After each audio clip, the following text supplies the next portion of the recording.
ভাবছিলাম কি আর হইলো কি, আজকে বাসায় রান্না করতে ইচ্ছে করতেছিল না, শরীরের একটু আরাম দিব ভাবছিলাম। ঘরে রান্না না করে শ্বশুর বাড়িতে গেছি, যদি আমার জন্য কিছু রেডি করা থাকে ওখান থেকে খাইয়ে পেট ভরাই নিব। কিন্তু কি আর কি, যাই হোক, চোখের সামনে যদি শাশুড়ির ছেলের বউ হিসেবে কষ্ট করতে দেখি, সেখানে তো আর আমি হাত গুটিয়ে বসে থাকতে পারি না। আর একটা কথা আছে না, ডেকি নাকি স্বর্গে গেলেও ধান ভাঙেও, আমার অবস্থা এরকম। তো এটা হয়েছে আমার শাশুড়ির শিল পাঠা, এটার মধ্যে সবসময় যা করার করে। আমার শাশুড়ি ওইসব ইলেকট্রিক ব্লেন্ডার এগুলো মানে কোনো কিছুই চিনে না, জানেও না। উনি এগুলাতে করতে স্বাচ্ছন্দ্য বোধ করে না, এগুলাতে উনি অনেক ভালো পারে। দেখেন আমি পারতেছিলাম না যে উনি আমাকে সাহায্য করতেছিল। এদিকে চুলায় ভাতও বসাই দিছি, সিদ্ধ চালের ভাত তো হইতে অনেক লেট হইতেছে, কি আর করার। তারপরেও কিছু করার নাই, এইদিকে ভাত হয়ে গেছে, ভাতের মারটা আমি এইভাবে গালবো। আমার শাশুড়ি রান্নাঘরে দুইটা চুলা দেখে আপনারা অনেক প্রশ্ন করেন, আমি নিজেও জানি না কেন দুইটা চুলা এরকম। আর এই বিষয় নিয়ে আমার কখনো মনে প্রশ্নও জাগে নাই। ওনার ভাতের মার গালানির সিস্টেমটা আমার ভাল লাগে, যদিও আমি ঘরে এরকম করি না। আমার কিচেন তো আপনারা সবাই কম বেশি দেখছেন, চিনেন। আমিও বাইরে রান্না করলে কখনো এভাবে ভাতের মার গালি না, আমি বসা ভাত রান্না করি। এটা হয়েছে শাশুড়ির মার গালানি। এখানে মার গালতে আমার ভাল লাগে, আগে ভয় লাগতো, কিন্তু এখন মোটামুটি শিখেই গেছি। নিচের এই মারগুলা দিয়ে মুরগিরে কুড়াগুলে দেওয়া হবে, মাংস রান্না করবো। মাংস যতটুক আলু এটুক, আসলে মধ্যবিত্ত পরিবারে এটাই নিয়ম।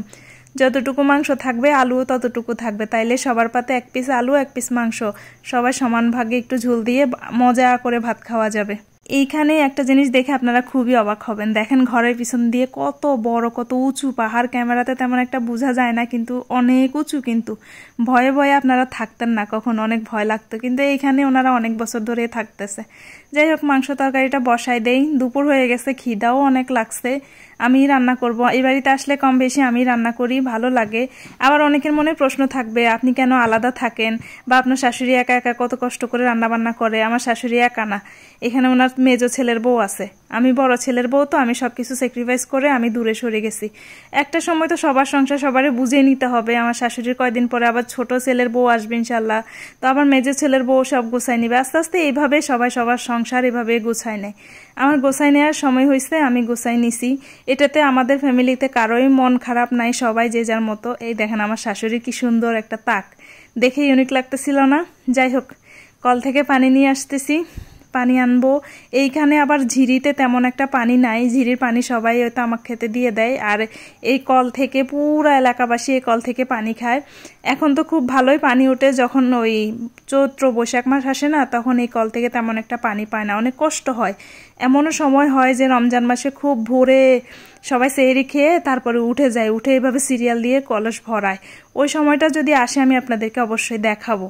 আর এখানকার বাড়িঘর দেখবেন সবারই অনেক উঁচু উঁচু, কারণ বর্ষাকালে এখানে অনেক পানি হয়। দেখেন আমার শ্বশুর বাড়িও কত উঁচুতে, এইখান দিয়ে প্রত্যেক দিন না হয় 20 থেকে 25 কলস পানি নিয়ে আমার শাশুড়ি উঠে।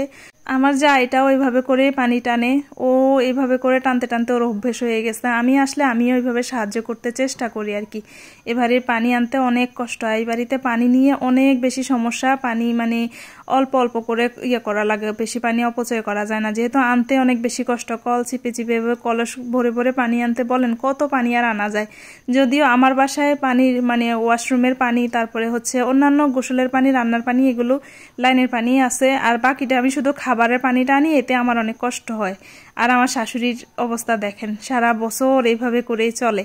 এইভাবে পানি টানতে টানতে অবস্থা খারাপ ওনার। উনি একটা মানে শারীরিকভাবে তেমন একটা সুস্থ না, তারপরে উনি কাজে আমাদের থেকে অনেক এক্সপার্ট।